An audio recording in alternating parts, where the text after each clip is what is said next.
창세기 12장 1절부터 9절까지 말씀 함께 교독하겠습니다. 여호와께서 아브라함에게 이르시되 너는 너의 고향과 친척과 아버지의 집을 떠나 내가 네게 보여줄 땅으로 가라. 내가 너로 큰 민족을 이루고 네게 복을 주어 네 이름을 창대하게 하리니 너는 복이 될지라. 너를 축복하는 자에게는 내가 복을 내리고 너를 저주하는 자에게는 내가 저주하리니 땅의 모든 족속이 너로 말미암아 복을 얻을 것이라 하신지라. 이에 아브라함이 여호와의 말씀을 따라갔고 롯도 그와 함께 갔으며 아브라함이 하란을 떠나게 75세였더라. 아브라함이 그의 아내 사레와 조카 롯과 하란에서 모은 모든 소유와 얻은 사람들을 이끌고 가나안 땅으로 가려고 떠나서 마침내 가나안 땅에 들어갔더라. 아브라함이 그 땅을 지나 세겜 땅 모래 상수리 나무에 이르니 그때에 가나안 사람이 그 땅에 거주하였더라. 여호와께서 아브라함에게 나타나 이르시되 내가 이 땅을 네 자손에게 주리라 하신지라. 자기에게 나타나신 여호와께 그가 그곳에서 제단을 쌓고 거기서 베델 동쪽 산으로 옮겨 장막을 치니 서쪽은 베델이요 동쪽은 아이라. 그가 그곳에서 여호와께 제단을 쌓고 여호와의 이름을 부르더니 점점 남방으로 옮겨가더라. 아멘. 이번 주 화요일은 설날입니다. 설날 가족과 함께 가정예배소를 통해서 함께 예배드리고 하나님의 은혜와 사랑이 가득한 설 명절을 보내실 수 있기를 바랍니다. 그리고 이번 주 수요일부터 사순절이 시작이 되어집니다. 성회 수요일. 그래서 부활절 전날까지 주일을 뺀 40일 동안을 우리가 사순절이다 이렇게 이야기합니다. 사순절 때 우리가 몇 년 동안 계속해서 사순절 성경 특기하고 매일 1,000원 사순절 특별 헌금을 드리죠. 그래서 작년 이게 우리가 작년하고 재작년 글로벌 비전이라고 쉽게 말하면은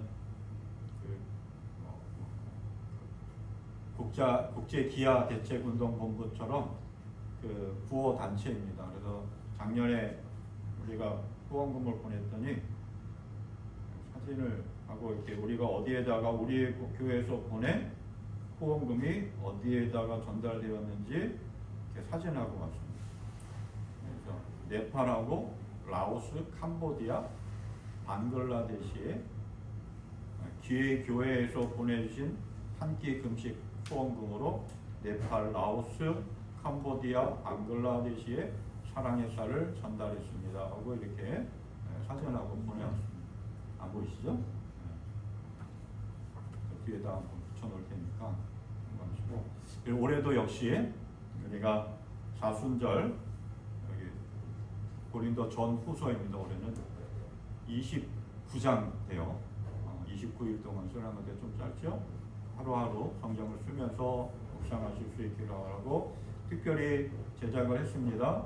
기존에 있는 헌금 봉투에다가 붙여서 만들었지만 여기다가 사순절 매일 1,000원씩 특별 헌금을 하셔서 부활주일 때 부활절 헌금과 함께 봉헌하면 우리가 여기 구호단체 국제 글로벌 비전 국제 구호단체 후원금도 보내고 또 우리가 후원하는 교회 기관의 선교지에다 선교 헌금도 합니다. 우리가 사순절 기간 동안에 함께 할 수 있기를 바랍니다. 오늘 함께 말씀을 나눕니다. 하나님의 부르심에 순종한 아브라함의 믿음을 함께 나눕니다. 예수님께서 제자들을 부르셨습니다. 제자가 되기를 원하는 나를 따라올 사람 손들어 하면서 따라오기를 원했던 것이 아니라 예수님이 찾아다니면서 한 사람 한 사람 제자로 부르셨습니다.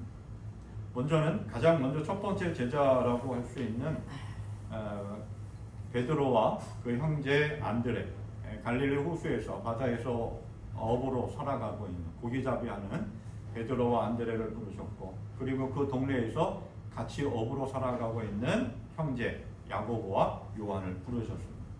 그리고 길을 가다가 세관에 앉아있는 세리, 레위라고도 하는 마태를 부르셨습니다. 그리고 다니면서 많은 제자들을 부르셨습니다. 우리가 아는 대로 안드레, 빌립, 바돌로메, 도마, 알페오의 아들 야고보, 아비야, 그리고 가나안인 시몬, 그리고 예수님을 판 사람 가롯인 유다라고 하는 사람. 12명의 제자를 예수님이 부르셨습니다. 나를 따라오너라. 내가 너희로 사람을 낳는 어부가 되게 하겠다라고 하면서 예수님이 부르셨을 때 그 모든 제자들이 자기의 생업을 내려놓고 예수님을 따라서 함께 복음 전파하는 사역을 했습니다. 자, 또 예수님은 바울 사도를 부르셨습니다. 청년 사울은 예수 믿는 사람들을 찾아다니면서 붙잡아다가 감옥에 가두는 역할을 했습니다. 그리고 심지어는 살인하는 사형 현장에도 가담하는 그런 사람이었습니다. 자기는 열심히 정말 하나님을 잘 믿는 하나님의 말씀대로 철저히 하는 사람이라고 하는 그러한 자부심을 가지고 예수 믿는 사람들을 잡아들였는 거예요. 그 일을 자부심을 가지고 자랑스럽게 열심히 했습니다. 그러던 어느 날 이 청년 사울이 다메섹에 예수 믿는 사람들이 집단으로 모여있다라고 하는 그 정보를 입수하고 대제사장으로부터 허가증을 받고 다메섹으로 가는 길에 부활하신 예수님을 만납니다. 왜 나를 핍박하느냐라고 하는 예수님의 음성을 듣고 누구십니까? 라고 대답하죠. 그때 예수님이 이렇게 대답하죠. 하늘에서 음성이 들립니다. 나는 네가 핍박하는 예수라. 일어나서 성 안으로 들어가거라. 네가 해야 할 일을 일러줄 사람이 있을 것이다. 강력한 빛이 임했고 그 빛으로 인해서 사울은 눈이 멀게 됩니다. 앞을 보지 못하게 되죠. 그래서 주변 사람들, 함께 했던 사람들의 이끌림을 받아서 성 안으로 들어갔고 거기서 하나님의 말씀대로 아나니아라고 하는 그 선지자가 사울을 찾아와서 사울의 눈을 뜨게 됐고 그리고 하나님의 말씀을 배웁니다. 그로부터 사울의 인생은 180도 바뀌게 되죠. 예수 믿는 사람들을 핍박하고 잡아들이던 그러한 삶에서 오히려 예수를 증거, 복음을 전파하는 그러한 삶으로 변화되었습니다. 하나님으로부터 부름을 받은 이 사울이라고 하는 사람도 자신의 모든 것들을 다 내려놓고 하나님의 말씀을 전파하는 하나님의 일꾼으로서의 삶을 살아갑니다. 그 사울이 사도 바울이 되면서 이렇게 고백을 했습니다. 하나님의 뜻을 따라 그리스도 예수의 사도로 부르심을 받은 사울, 하나님의 뜻으로 말미암아 그리스도 예수의 사도가 된 바울. 바울 사도는 편지를 쓸 때마다 자신은 하나님으로부터 부름받았다라고 고백을 하고 선포하면서 우리의 구주이신 하나님과 우리의 소망이신 그리스도 예수의 명령을 따라 그리스도의 예수의 사도가 된 나 바울은 모든 것들을 다 배설물처럼 여겼다. 하찮게 여겼다라고 합니다. 예수 그리스도를 아는 것이 가장 고상했기에 가장 소중했기에 자기가 누리고 있는 그 모든 것들을 다 내려놓고 자기가 앞날이 창창한데도 그 모든 걸 다 벗어버리고 예수 그리스도를 따라 복음을 전파하는 삶을 살았습니다. 이렇게 예수로부터 하나님으로부터 부름받은 사람들은 모든 것들을 다 버리고 예수님을 따라 하나님의 말씀에 따라 삶을 살아간 사람들이었습니다. 이것이 하나님으로부터 부름받은 사람들의 삶이 되어야 합니다. 하나님은 과거에 사람들만 부르시는 것이 아니라 오늘도 우리를 하나님의 사람으로 하나님의 자녀로 부르십니다. 그 하나님의 부르심에 우리는 어떻게 반응을 하며 삶을 살아가야 될까요? 오늘 창세기 12장 1절부터 9절의 말씀 너무나 잘 알고 있는 말씀이죠. 하나님께서 아브람이라고 하는 사람을 찾아오셔서 그를 부르시고 그리고 아브람은 그 하나님의 부르심에 반응을 보여서 하나님의 말씀을 따라 하나님이 이끄시는 대로 길을 떠납니다. 믿음의 조상이라고 하는 아브라함 개명하기 전에 아브람의 이름의 뜻은 고귀한 아버지, 존귀한 자라고 하는 뜻이에요. 자기 스스로 그 아버지 데라가 그 아들의 이름을 지으면서 좀 존귀한 자가 되기를 바라는 소망을 품고 그죠? 이름을 지었던 거죠. 모든 사람들의 이름에는 다 의미가 있고 뜻이 있고 부모의 어떤 소망이 있죠. 고시원도 그렇죠. 으뜸원자 그리고 시자가 뭐지? 으뜸시. 으뜸시. 네. 으뜸이 되고자 하는 그 간절한 마음을 할아버지가 담아서 이름을 지은 것처럼 아브람도 그랬다. 아브람은 아버지 데라와 형제들 삼형제였죠. 나홀과 하란과 함께 살았습니다. 그리고 그 아내 사레. 근데 아마 하란이 아버지 데라의 그러니까 아브람의 막내 동생이었던 거죠. 하란이 먼저 죽고 그리고 그 하란에게서 아들이 하나 태어났는데 그 아들이 롯이었습니다. 아브람은 그 아버지 데라와 아내 사레와 그리고 조카 롯과 그리고 두 번째 동생 나홀과 함께 갈대아 우르에서 삶을 살아갑니다. 그러다가 이제 무슨 이유인지 나중에도 얘기가 나오겠지만 아버지 데라가 갈대아 우르를 떠나서 가나안으로 가려고 합니다. 가나안에서 살려고. 그래서 중간에 하란에 도착해서 거기에 정착하게 살죠. 그 하란에 정착해서 살고 있는 아브라함에게 어느 날 하나님이 찾아오십니다. 너는 네가 살고 있는 땅과 네가 난 곳과 너희 아버지의 집을 떠나서 내가 너에게 보여주는 땅으로 가라. 지금 삶의 터전인 살고 있는 땅, 아버지의 집을 떠나서 내가 너를 인도할 것이니까 뭐 그것이 어느 곳인지 알지도 못하지만 그곳으로 가라고 하는 하나님의 말씀에 따라서 아브라함은 길을 떠납니다. 아브라함으로서는 중요한 선택의 기로에 서 있는 거예요. 아버지로부터 재산을 물려받고 삶을 살아갈 것인가, 아니면 미래를 알 수 없지만 하나님께서 말씀하신 대로 따라 길을 떠나갈 것인가, 정말 중요한 선택의 기로에 있죠. 그때 아브라함은 뭘 선택했느냐? 하나님의 말씀을 따라가는 것을 선택을 합니다. 쉽지 않은 선택이었고 결단이었겠죠. 그런데 지금까지 아브라함은 아버지 데라가 만들어 놓은 삶의 터전을 내려놓고 미래가 보장되어져 있는 그 모든 현실을 내려놓고 미래를 알 수 없는 그 길을 하나님의 말씀을 따라 하나님의 명령에 순종하며 길을 떠납니다. 아브라함 어떻게 그렇게 결정하고 하나님의 부르심에 순종하며 그 길을 떠날 수 있었을까?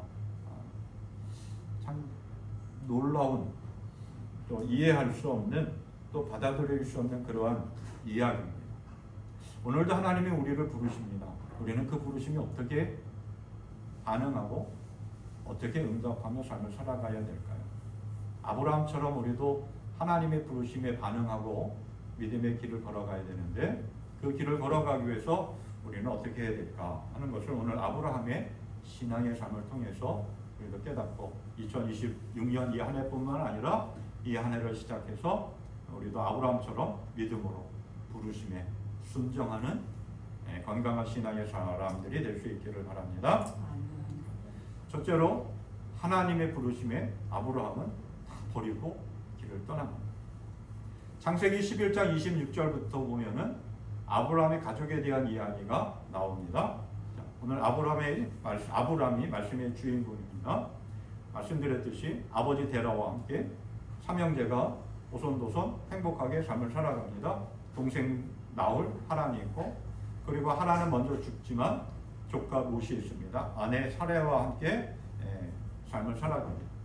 아버지 데라가 70세에 자녀를 다 낳은 거예요. 그 아버지 데라는 지금 현재 70세였던 거죠. 70세가 넘은 나이죠. 그리고 아버지 데라는 막내 하란이 죽고 205년 동안 살다가 하란 땅에서 죽습니다. 아버지 데라가 자족들을 이끌고 갈대아 우르를 떠나서 무슨 이유인지 알 수는 없지만, 그 목적이 뭔지는 모르지만 저희가 갈대아 우르를 떠나서 가나안 땅에 살려고 길을 떠납니다. 그런데 갈대아 우르에서 그 가나안까지 가는 길은 상당히 먼 거리입니다. 그 갈대아 우르는 그럼 어떠한 곳이냐? 지금의 이라크 남쪽의 부분에 있는 이렇게 유프라테스 강과 티그리스 강 사이에 있는 옛날에 수메르라고 하는 그런 도시 국가가 있었다고 합니다. 역사상 보면 그 수메르의 도시 국가의 한 부분이 갈대아우르, 지금 이라크. 그리고 가나안이 어디냐? 지금의 이스라엘 땅 한 부분이에요. 이 갈대아우르는 우리가 잘 많이 들어봤는 메소포타미아 문명의 큰 발단지였습니다. 문명이 발달되어졌고 문화가 활발하게 이루어졌고 또 상당히 부강한 나라예요. 지역이었어요. 부유한 곳이었어요. 또 수많은 우상들이 거기에 있는 혼합된 종교가 있는 곳이었어요. 기술력도 좋았어요. 그래서 창세기 11장에 보면 어떠한 사건이 있었느냐 하면 바벨 사건이 일어났죠. 사람들이 탑을 만드는데 그때 식으로 말하면 요즘 식으로 말하면 AI가 급속도로 발전되어져 있는 시대와 똑같아요. 그 당시에는 흔치 않았던 진흙을 엮어서 벽돌을 만들고 건축을 세우는 그러한 일들도 있었어요. 그러니까 4대 문명의 발상지 가운데 하나가 이 갈대아우르라고 이렇게 이야기합니다. 그리고 여기에는 특별히 다신교 많은 신들이 있는데 주로 섬기는 신이 뭐냐면 달의 신 난나라고 하는 신을 섬겼습니다. 그래서 수많은 우상들이 거기에 있었고 수많은 이방신을 섬기는 그런 제사장들이 있었어요.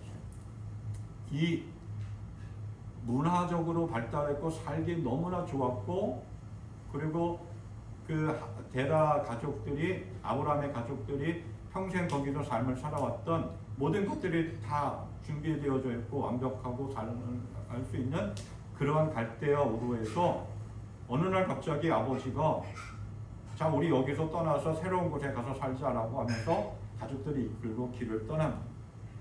왜 그랬는지 뭐 경제적인 이유도 있었을 것이고 사회적인 그런 문제도 있었을 것이고 또 뭐 어떤 사업 때문에 길을 떠날 수도 있었겠다라고도 이야기합니다.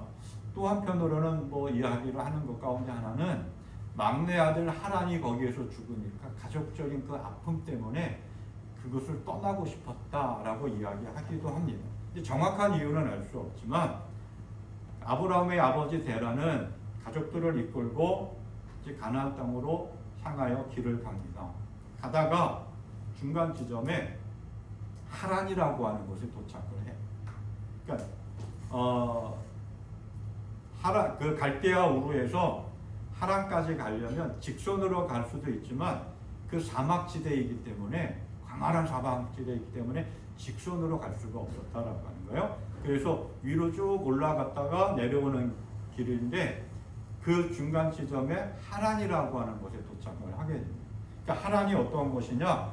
지금의 투르키, 옛날 터키, 지금의 투르키의 한 도시인데 여기도 메소포타미아처럼 이 갈대아우르처럼 중요한 상업도시였고 많은 사람들, 상인들이 왔다 갔다 하는 그런 상업도시였고 문화적으로도 종교적으로도 중심지였고 더군다나 이 하란도 갈대아우르처럼 많은 우상들을 섬기는 지역이었는데 특별히 달 신인 난나라고 하는 신을 숭배하는 그러한 곳이었어요. 자, 아브라함의 아버지 데라의 입장에서는 딱 하란 땅을 도착해서 보니까 굳이 가나안 땅까지 갈 그 먼 거리를 갈 필요가 없다라고 하는 것을 느꼈겠죠.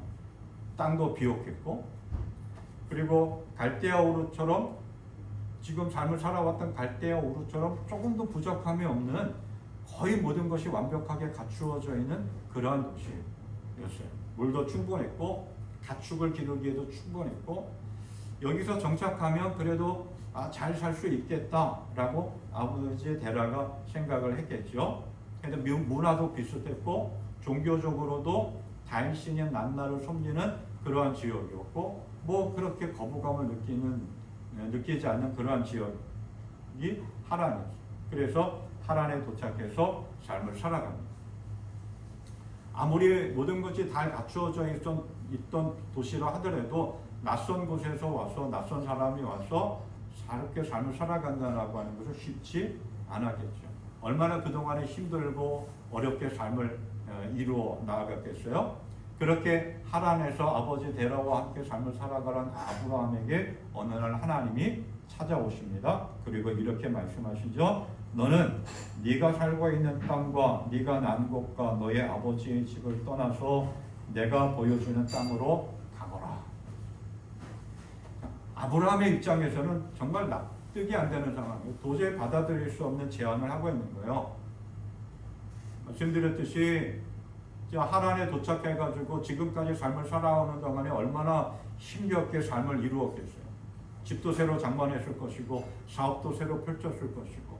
그런데 어느 날 갑자기 하나님이 아브라함에 찾아와가지고는 떠나라고 하는 거예요. 다 버리고 떠나라고 하는 거예요. 네가 지금 살고 있는 것, 네가 지금 꿈꾸고 미래를 향하여 걸어가려고 하는 것들 다 버리고 내가 너에게 지시하는 그 땅으로 가라. 그때가 아브라함의 나이가 얼마였느냐?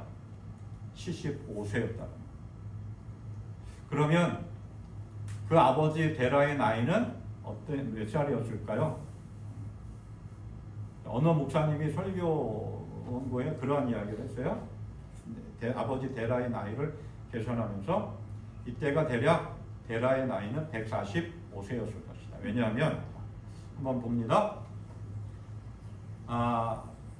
아브람과 나홀과 하란을 낳았을 때에 데라의 나이가 70세라고. 그리고 205세에 죽었습니다. 그리고 지금 아브라함이 하나님으로부터 부름 받았을 때의 나이가 75세였다.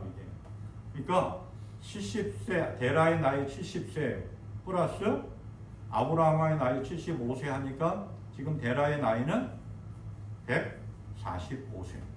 그러니까 145세, 아버지 데라의 나이 145세 때 하나님이 찾아오셔서 아브라함을 부르시고 이끌어 나가시는 거예요. 그리고서 나서 데라는 몇 년을 더 살았느냐? 60년을 더 살았습니다. 그러니까 아버지 데라는 145세였지만 한참 일할 수 있는 나이였고 아직 생존에 있다라고 하는 거예요. 그리고 아브라함도 75세였으니까 정말 한참 건강하게 팔팔하게 미래를 꿈꾸며 소망 가운데 일할 그러한 나이였어요. 그런데 어느 날 갑자기 하나님이 찾아오셔서 말씀하시는 거예요. 네가 지금 살고 있는 그곳 떠나라고 하는 거예요. 아버지의 품을 떠나라고 하는 거예요. 고대 사회에서 태어나서 살고 있는 그곳 아버지의 품을 떠난다라고 하는 것은 지금까지 누려왔던 모든 기득권들, 삶을 살아가고 있는 모든 것들, 미래가 보장되어져 있는 그 모든 것들을 다 버리고 떠나라고 하는, 포기하라고 하는. 요즘 이게 우리가 어르신들은, 할머니들은 많이 다녀보시지 않으셨지만 요즘 거리나 이렇게 외곽 쪽으로 보면 아주 대형 베이커리 카페들이 생겨났습니다. 그 대형 카페들이 왜 그렇게 생겼느냐? 그 이유 가운데 가장 큰 이유 하나는 자녀들에게 상속세를 주지 않으려고. 근데 그게 이제 요즘 대통령이 이야기함으로 인해서 이제 세무조사도 들어가고 그거를 이제 제재하려고 그럽니다. 사람들의 욕심은 끝이 없습니다. 내가 지금 누리고 있는 것 빼앗기지 않으려고 꽉 붙잡고 더 많은 것을 누리려고 하는 것이 사람들의 욕심입니다. 내가 삶을 누리려고 보다 더 나은 삶, 행복한 삶을 누리려고 뭔가 하나 붙잡습니다. 그런데 하나님은 그것을 내려놓으라고, 포기하라고 합니다. 더군다나 지금 갈대아 우르도 그렇고 하란도 그렇고 온갖 우상들이 가득한 범죄의 도시, 죄악의 도시, 타락한 도시였습니다. 우상을 섬기면서 수없이 많은 그러한 성적인 일탈도 행했습니다. 유상 상속뿐만 아니라 우상 숨기는 죄악의 도시에서 떠나라고 합니다. 하나님이 오늘 우리들에게도 말씀하십니다. 지금 내가 삶을 살아가고 있는 그 모든 것들, 내가 붙잡고 좀 더 행복하고 좀 더 나은 삶을 살려고 하려고 꼭 붙잡고 있는 그 부동산들, 그 어떠한 세상의 향락들, 우상 숭배를 하는 그런 죄악된 모습들, 그 모든 것들을 다 포기하고 떠나라고 하는 거예요. 하나님이 함께 하겠다라고 하는 거예요. 아브라함으로서는 지금 중요한 선택의 기로에 서 있습니다. 그동안 자기와 아버지와 함께 땀 흘려 이루었던 그 모든 것들, 아버지로부터 물려받을 수 있는 그 모든 재산들 다 포기하든지 새로운 땅을 향하여 걸어가든지, 하나님이, 예수님이 제자들을 부르시면서 이렇게 말씀하셨습니다. 이와 같이 너희 가운데서 누구라도 자기 소유를 다 버리지 않으면 내 제자가 될 수 없다. 바울사도도 고백했죠. 아까 말씀드렸듯이 하나님으로부터 부름받은 바울사도가 이렇게 고백합니다. 나의 주 예수 그리스도를 아는 지식이 가장 고상하므로 나는 그 밖의 모든 것은 해로 여깁니다. 나는 그리스도 때문에 모든 것을 이뤘고 그것들을 오물로 여깁니다. 바울사도 같은 경우는 장래가 촉망되는 사람이었습니다. 모든 것들 로마 시민, 그 당시 최고의 나라였던 로마 시민권도 가지고 있었고 관료요. 많은 사람들로부터 인정받는 사람이었습니다. 그런데 그 모든 것들을 다 내려놓고 포기했습니다. 하나님이 오늘 우리에게도 말씀합니다. 내가 붙잡고 있는 그 어떤 것들 포기하고 내려놓고 하나님을 바라보고 하나님을 의지하며 삶을 살아가라고 하는 거예요. 하나님을 붙잡고 살아가라고 하는 거죠. 오늘 우리도 하나님의 부름받은 사람들로서 내가 지금 나의 미래를 꿈꾸며 소망하며 붙잡고 있는 것들, 내가 하염없이 의지하려고 하는 그런 것들, 그것보다는 하나님을 붙잡고 하나님의 이끌림을 받다 죄악된 곳에서 떠나 하나님이 기뻐하시는 온전한 믿음의 삶을 걸어가는 믿음의 삶 되기를 소망합니다. 그렇게 길을 떠나라고 하신 하나님께서 아브라함에게 말씀합니다. 2절 말씀, 내가 너로 큰 민족을 이루고 네게 복을 주어 네 이름을 창대하게 하리니 너는 복이 될지라. 하나님의 부르심의 아브라함은 약속의 말씀을 따라갔습니다. 우리가 흔히 그런 말 하죠. 세상에 공짜는 없다. 하나님도 공짜가 없으시다 라고 합니다.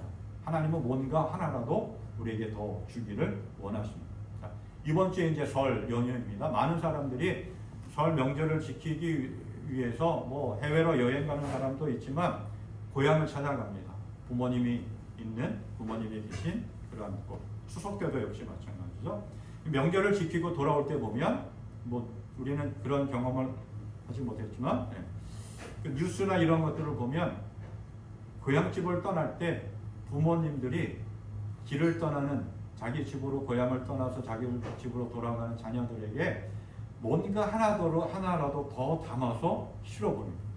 고추장 하나, 간장 하나, 된장 하나, 김치 반찬 하나, 쌀 하나. 그게 부모의 마음이죠. 공짜가 없습니다. 우리를 향한 하나님의 마음도 그렇습니다. 공짜가 없습니다. 뭔가 하나라도 더 주시려고 합니다. 길을 떠나는 아브라함에게 하나님이 약속하십니다. 뭔가라도 하나 더 주려고. 축복을 약속합니다. 하나의 복을 약속하십니다.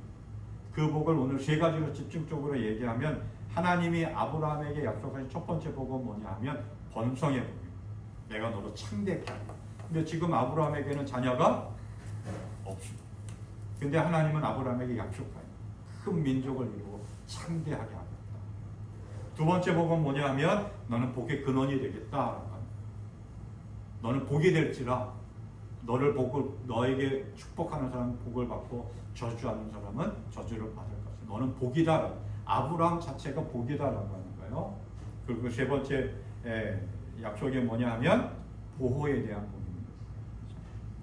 그렇게 얘기하죠. 3절에서 너를 축복하는 사람에게는 내가 복을 베풀고 너를 저주하는 사람에게는 내가 저주를 내릴 것이다. 하나님이 보호해 주겠다라고 하는 거예요. 네가 어디를 가든지 내 말을 듣고 길을 떠날 때 그냥 버리지 않고 모른 채 하지 않냐고 내가 너와 함께 하겠다. 아브라함은 이 하나님의 약속을 붙잡고 길을 떠났습니다. 어디로 가는지 구체적으로 알지는 못하지만 아브라함은 그 하나님의 약속을 굳게 믿었습니다. 그리고 흔들림 없이 그 약속을 믿고 길을 떠났습니다. 오늘 우리들에게도 하나님이 말씀합니다. 내가 너와 함께 하겠다. 내가 너를 지켜주겠다. 야곱이 형 에서의 장자권을 뺏어서 도망갔습니다. 수많은 세월이 흐른 뒤에 에서에게를 만나러 돌아갈 때 얼마나 두렵고 걱정이 됐겠습니까? 그때 하나님이 약속합니다. 내가 너와 함께 있어서 네가 어디로 가든지 너를 지켜주며 내가 너를 다시 이 땅으로 데려오겠다. 내가 너에게 약속한 것을 다 이루기까지 내가 너를 떠나지 않겠다. 오늘 아브라함에게도 역시 하나님이 말씀하십니다. 내가 너와 함께 하겠다. 내가 너에게 복을 주겠다. 그 이야기를 히브리서 6장에서는 뭐라고 이야기하느냐면 내가 반드시 너에게 복을 주고 너를 번성하겠다라고 약속했고 그리고 이렇게 이야기합니다. 아브라함은 오래 참은 끝에 그 약속을 받았다. 끝까지 인내하며 그 약속의 말씀을 붙잡고 나아갔을 때 그 약속의 복을 누리는 인생이 되었다라고 하는 거예요. 예수님이 우리에게 약속하십니다. 내가 세상 끝날까지 너희와 함께 있을 것이다. 하나님 우리에게 그렇게 약속해요. 네가 어디로 가든지 무엇을 하든지 내가 너와 함께 하겠다. 네 길을 인도하겠다. 그게 우리에게 주시는 최고의 약속입니다. 우리는 그 약속의 말씀을 믿고 그 약속의 말씀을 붙잡고 길을 떠나는 자가 되기를 바랍니다. 시편 119편 105절 우리에게 말씀합니다. 주의 말씀은 내 발의 등불이요 내 길의 빛입니다. 우리가 내비게이션이라고 하는 거 있죠. 자동차에 보면 다 내비게이션이 있습니다. 요즘은 핸드폰마다 다 길을 안내해주는 지도가 있습니다. 내비게이션. 우리의 인생의 내비게이션이 뭐냐? 하나님의 말씀. 그 말씀의 인도하심을 따라 그 약속의 말씀을 붙잡고 또 말씀으로 우리에게 오신 예수 그리스도를 붙잡고 예수님의 인도하심을 따라 삶을 살아갈 수 있기를 바랍니다. 아멘. 마지막 아브라함은 하나님의 부르심을 받고 나아갈 때 제단을 쌓으며 여호와의 이름을 불렀습니다. 아브라함은 하나님의 말씀에 따라서 길을 떠납니다. 그리고 마침내 가나안 땅에 도착합니다. 하란에서 가나안까지 가는 거리는 아까 말한 직선으로 가면 하란에서 아브라함이 길을 떠나 가나안 땅에 도착했는데 첫 번째 도착한 곳이 세겜이라고 하는 곳입니다. 그 세겜까지 이르는 거리가 뭐 650km 정도 되는 거리라고 합니다. 650에서 750km 한 걸어서 3, 4일 정도 걸리는 3, 4개월 정도 걸리는 그러한 거리. 그 먼 거리, 그 험한 길을 아브라함은 가족들을 데리고 길을 떠나서 도착했습니다. 막상 도착해 보니까 뭐 에덴 동산처럼 그렇게 화려하고 좋은 하란처럼 그렇게 좋은 곳이 아니었던 거예요. 산골짜기에 정착을 하게 됐고 이미 그곳에는 가나안 원주민들이 살고 있었어요. 그 사람들과 함께 융화해서 같이 삶을 살아가든지 내쫓고 삶을 살아가든지 해야 되는 상황이었어요. 아브라함으로서는 당황하고 실망스러울 수밖에 없는 상황이었을 거라고 봅니다. 이게 정말 하나님이 약속하신 땅이야? 라고 한탄할 수도 있었겠죠. 그렇게 주저앉아 있을 때 다시 하나님의 아브라함을 찾아오십니다. 그리고 말씀하시죠. 내가 너의 자손에게 이 땅을 주겠다. 그제서야 아브라함은 안도를 했는지 모르겠지만 거기에서 하나님께 제단을 쌓습니다. 하나님께 제단을 쌓았다라고 하는 말은 하나님께 예배했다라고 하는 말. 아브라함은 그 세겜 땅에서 그리고 세겜 땅 모래의 상수리 나무에서 제단을 쌓고 하나님을 예배했습니다. 상수리 나무라고 하는 말을 히브리어로 알론이라고 합니다. 모래의 상수리 나무라고 하는 말은 알론 모래라고 하는 말인데 모래라고 하는 말은 히브리 말로 지침, 가르치는 자라고 하는 뜻을 가지고 있는데 여기서 전쟁이 또는 무당이라고 하는 말로 번역되기도 합니다.